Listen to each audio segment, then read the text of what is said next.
नमस्कार। स्वागत है आपका हमारे खास कार्यक्रम इंडिया फाइट HIV STI के दूसरे एपिसोड में। मैं हूं कृतिका।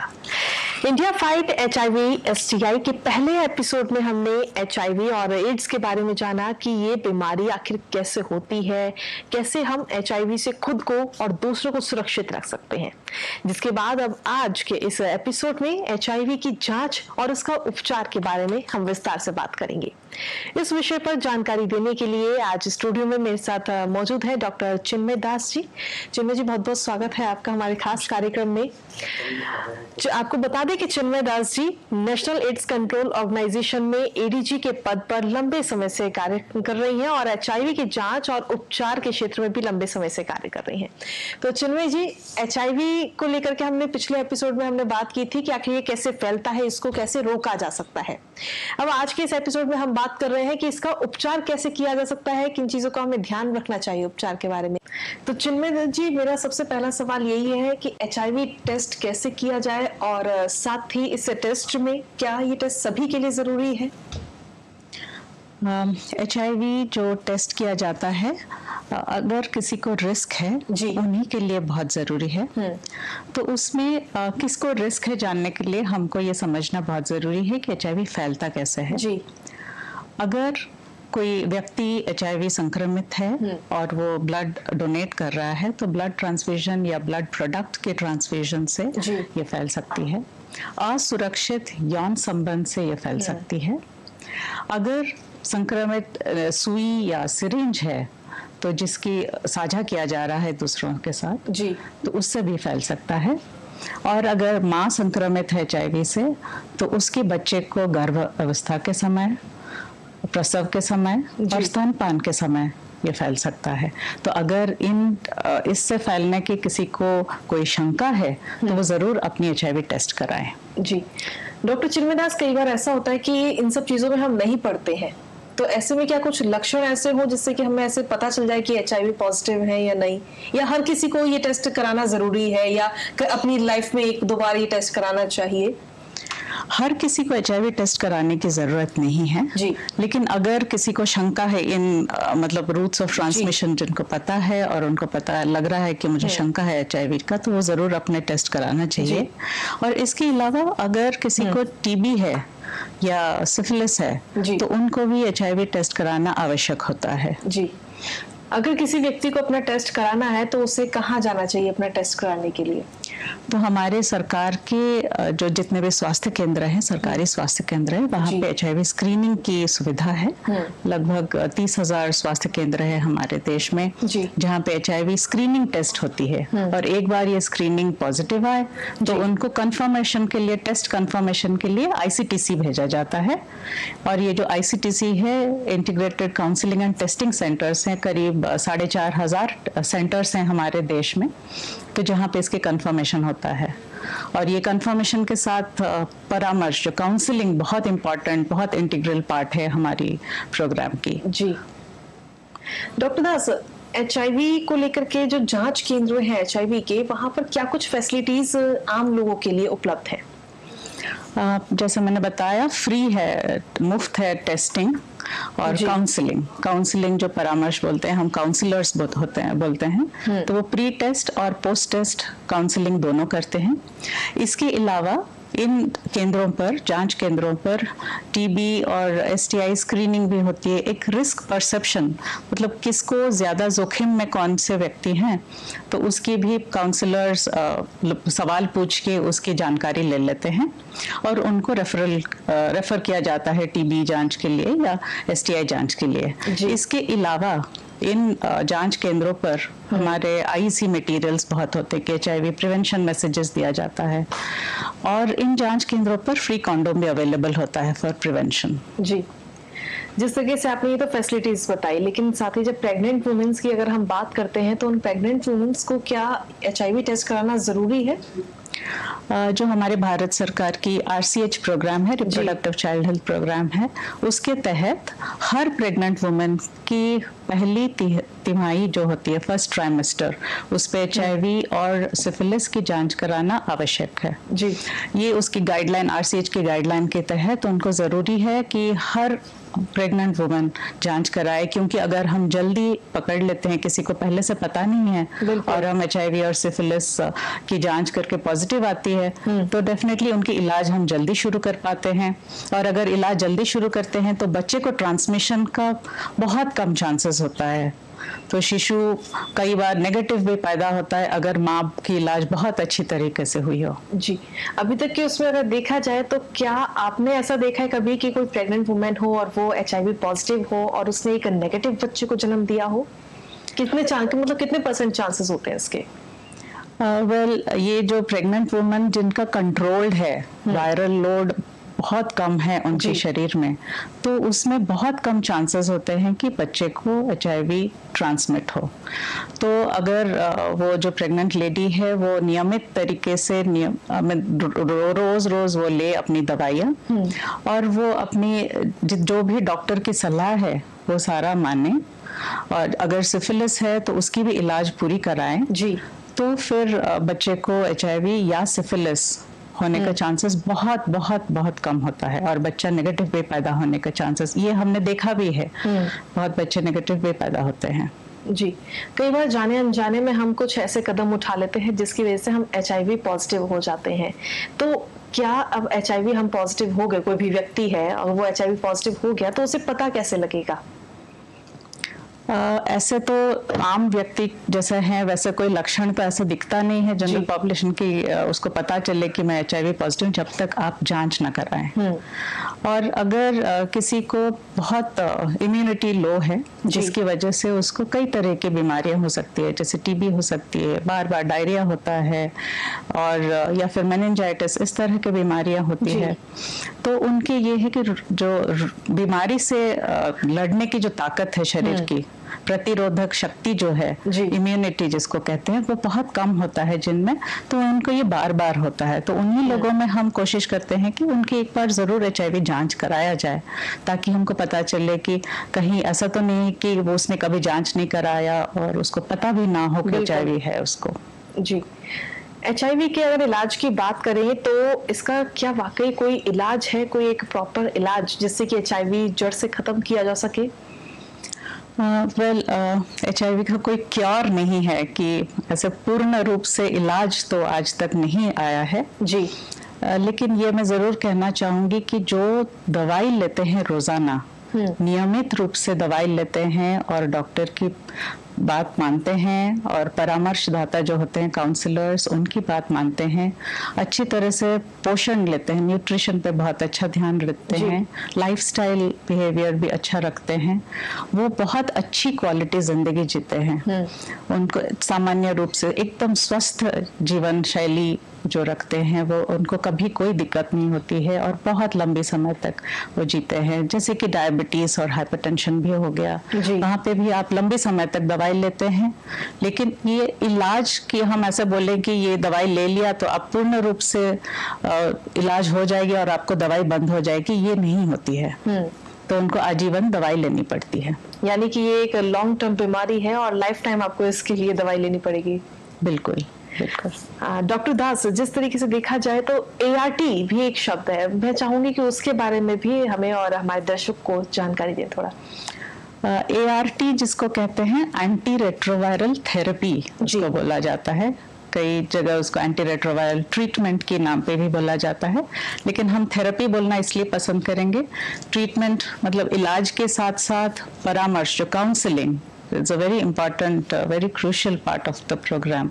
तो हम ये ज़रूर बोलना चाहेंगे कि एंटी रेट्रोवायरल थेरेपी मतलब काउंसलर्स की बात मानना उतनी ज़रूरी है जितना कि दवाई लेना। तो एंटी रेट्रोवायरल थेरेपी जो है वो दवाइयाँ जो दी जाती है उसमें ये कॉम्बिनेशन थेरेपी होती है, इसमें 2-3 तरह की दवाई मिलाकर बनाई जाती है, तो वो कॉम्बिनेशन थेरेपी चलती रहती है और पेशेंट को अपने उसके वायरल लोड बॉडी शरीर में कम किया जाता है उसकी वजह से।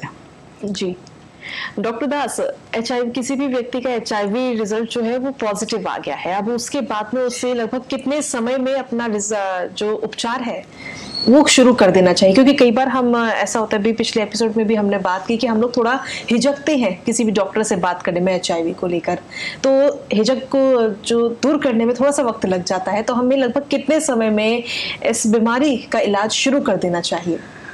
जैसे मैंने बताया कि परामर्शदाता जो होते हैं, काउंसलर्स, उनका बहुत बड़ा रोल होता है। जैसे ही एक टेस्ट पॉजिटिव आ गया, हाँ, तो उसके तुरंत बाद पोस्ट टेस्ट काउंसलिंग होता है। वो भी प्रोग्राम का बहुत, मतलब हर सेंटर जहाँ जांच केंद्र है वहाँ पे काउंसलर्स का बहुत बड़ा रोल होता है। तो पोस्ट टेस्ट काउंसलिंग में पहली बात उनको ये बताया जाता है कि आपको दवाई लेने के लिए ART सेंटर जाना है, वो भी स्वास्थ्य केंद्रों पर होती है। हमारे देश में करीब 700 स्वास्थ्य केंद्र हैं जहाँ पे ART दवाइयाँ मिलती हैं देश में। तो ये काउंसलर उनको ART सेंटर में भेजते हैं, और ART सेंटर लिंक होने के बाद, रजिस्टर होने के बाद, उनको तुरंत जितना जल्द हो सके दवाई शुरू की जाती है। जी, अगर कोई भी व्यक्ति दवाई उसकी बन गई है, उसने अपनी दवाइयाँ लेना शुरू भी कर दिया है, लेकिन इसी बीच वो भूल जाता है या किसी कार्यक्रम में शामिल होने के चक्कर में वो अपनी दवाई प्रॉपर नहीं ले पाता, तो क्या उसके बाद में वो उस डोज को डबल ले सकता है? नहीं, ये मैं यहाँ बताना चाहूँगी कि HIV की जो दवाई है उसको नियमित रूप से तो लेना ही है, लेकिन निर्धारित समय पर लेना बहुत ज़रूरी होता है। अगर आप कोई HIV दवाई ले रहे हैं तो हम उनको ये बोलते हैं, काउंसलर्स सेंटर्स पे यही बोलते हैं कि आप अपनी फ़ोन में एक अलार्म सेट करिए या अपने एक रिमाइंडर सेट करिए किसी भी तरीके से, ताकि आप उसी समय वो दवाई उस दिन का खुराक ले सकें। और अगर आपकी कोई कारणवशत आपका वो मिस हो गया उस दिन की दवाई लेना, तो उस समय का ना ले पाए तो दिन में जब भी याद आए ज़रूर ले लें, लेकिन अगला दिन डबल डोज बिल्कुल ना लें।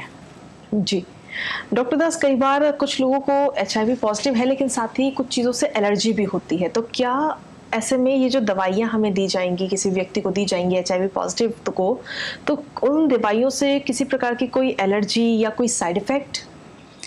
जब ये दवाइयाँ शुरू किया जाता है तो हमारे जो मेडिकल ऑफिसर होते हैं, चिकित्सक जो होते हैं ART सेंटर के, पहले वो एक बेसलाइन टेस्ट करवाते हैं जिसके आधार पर उनको दवाई दिया जाता है। जैसे कि जिसका किडनी फंक्शन टेस्ट करे, लिवर फंक्शन टेस्ट किए, हीमोग्लोबिन टेस्ट किया, और उसके आधार पे उनको कौन सी गोली देनी है, कौन सी रेजिमेंट पे स्टार्ट करनी है, वो डिसाइड किया जाता है। और ये जो दवाइयाँ आजकल जो हमारी भारत सरकार से जो उपलब्ध हैं वो बहुत सेफ है, बहुत पोटेंट है, वेरी मिनिमल साइड इफ़ेक्ट्स। इतना कम साइड इफ़ेक्ट है कि लोगों को मतलब पता ही नहीं चलता। पहले जो दवाइयाँ शुरू में बता रही हूँ, 20 साल पहले जब दवाई शुरू हुई थी तब तो थोड़े से साइड इफ़ेक्ट ज़्यादा होते थे। आजकल की दवाइयों में बिल्कुल साइड इफ़ेक्ट नहीं है। बहुत सामान्य कभी चक्कर आया या नौजिया शुरू हुआ, वो तो शुरू के कुछ दिन में होती है, लेकिन उस टाइम दवाई बिल्कुल नहीं बंद करनी चाहिए। अपनी दवाएं नियमित रूप से रोज़ाना लेनी चाहिए, और अगर समस्या कुछ ज्यादा लगे तो बिल्कुल जाके अपने चिकित्सक से परामर्श करें। और वो बताते हैं कुछ और इलाज करना है या उसके साथ कोई और दवाई देनी है तो फिर मेडिकल ऑफिसर बताते हैं। जी डॉक्टर दास, मेरा अगला सवाल ये है कि जैसे आम लोग जो होते हैं, हम लोगों की मानसिकता ऐसी हो जाती है कि अगर किसी भी बीमारी में हमें आराम पड़ रहा है तो हम उसकी दवाइयाँ बंद कर देते हैं। एग्जाम्पल के तौर पर किसी को सर्दी जुकाम है, 1 हफ्ते की दवाइयाँ डॉक्टर की तरफ से दी गई, लेकिन अगर उसे 3 दिन में आराम पड़ गया तो वो 3 दिन के बाद ही अपनी दवाइयों को बंद कर देता है। तो क्या HIV के केस में भी ऐसा ही है, हम दवाइयाँ अपनी आराम पड़ने के बाद में बंद कर सकते हैं?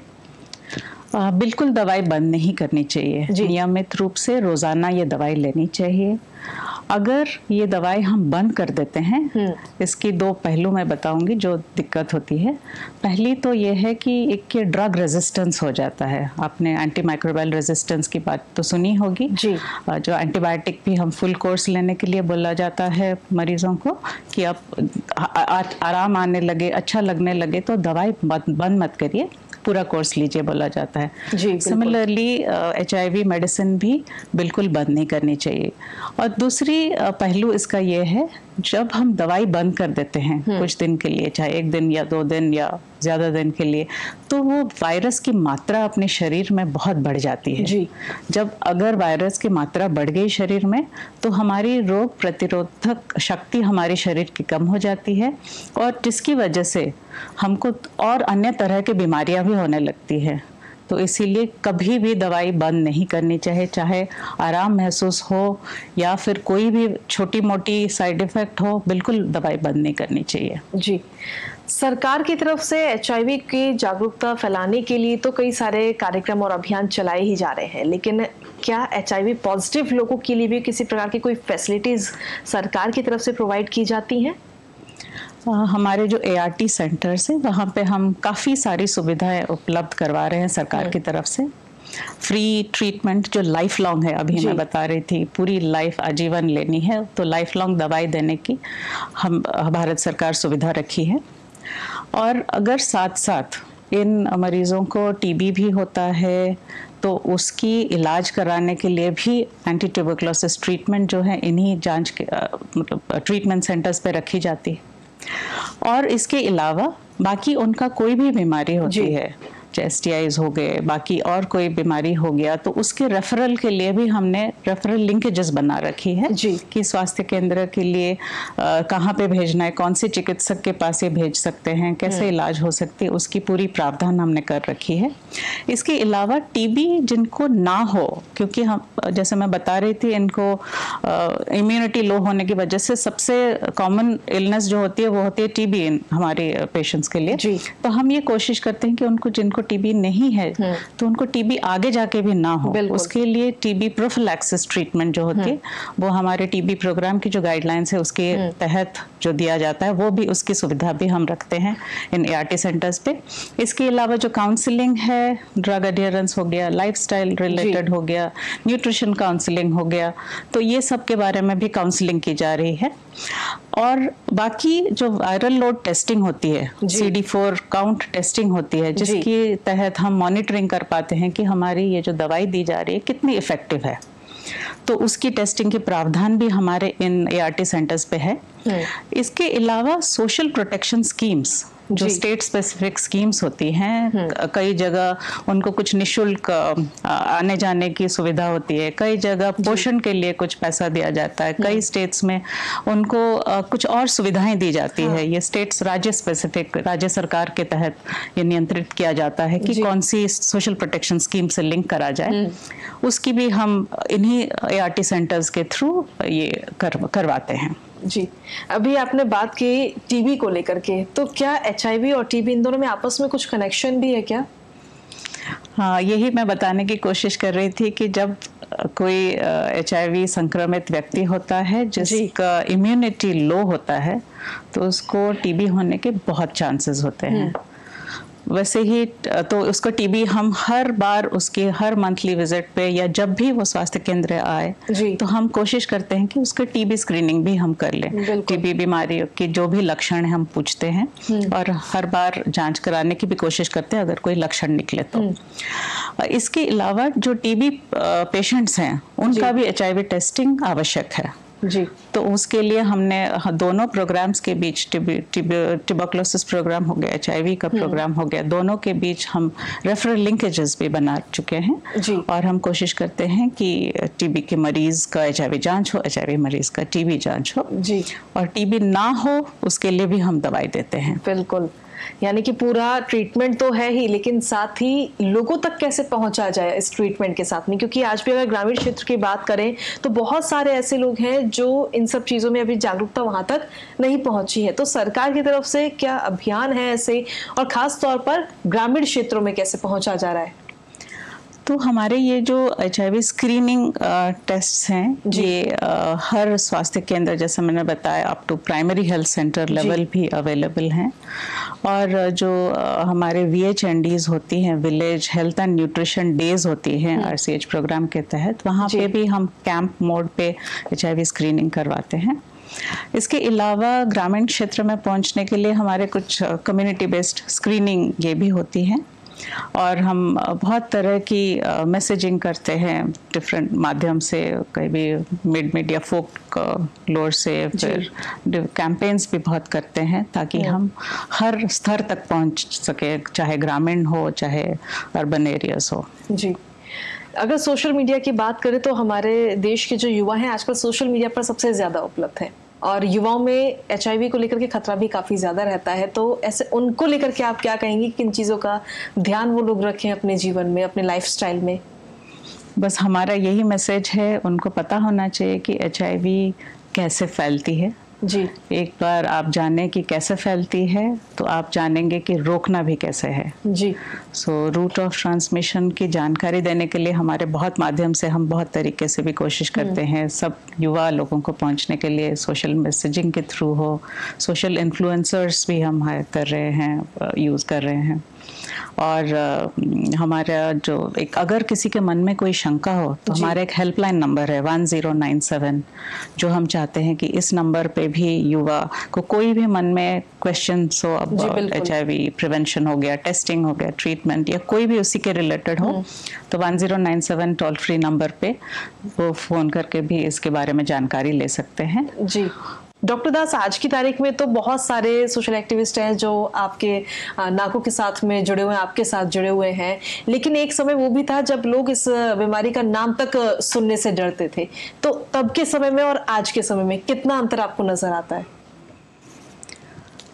पहले लोगों को जानकारी नहीं थी ये बीमारी क्या है, कैसे फैलती है, और लोगों के मन में एक बहुत डर बैठा हुआ था कि अगर मैं HIV पॉजिटिव हो गया तो ये डेथ सेंटेंस है। ये मैं पहले की बात कर रही हूँ।